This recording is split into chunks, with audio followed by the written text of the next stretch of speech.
Kalilangan Festival! So yo, what's up mga preng? It's another night here in General Santos City, Gensan Plaza mga preng. Ayan kung saan napakaganda talaga ng lugar, ng area dito mga preng. As you can see, pang Instagrammable talaga yung area mga preng. Ayan, you can visit here in General Santos City. Harapan yan ng City Hall ng Gensan mga preng. Look how wonderful here mga preng. Siyempre, shoutout sa mga nakanotice sa atin dito. Ayan mga preng, shoutout sa inyo mga preng.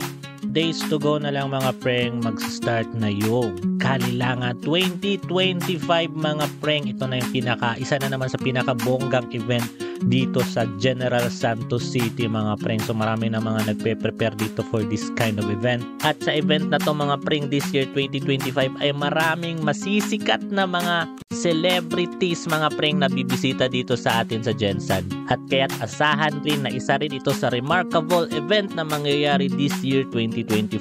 So kita-kits tayo sa Kalilangan Days mga preng, or isang linggo na selebrasyon ng Kalilangan 2025 dito sa General Santos City.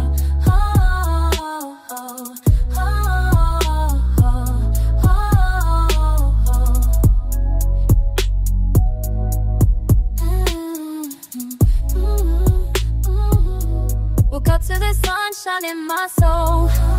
Miko's here and he's on a roll, sharing moments big and small.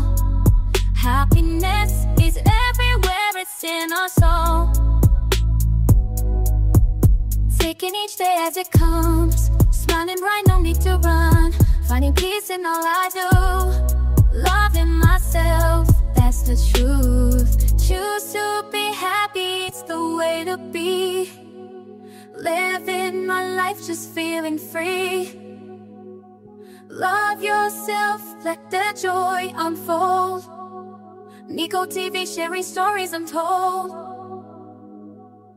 Life's a journey, not a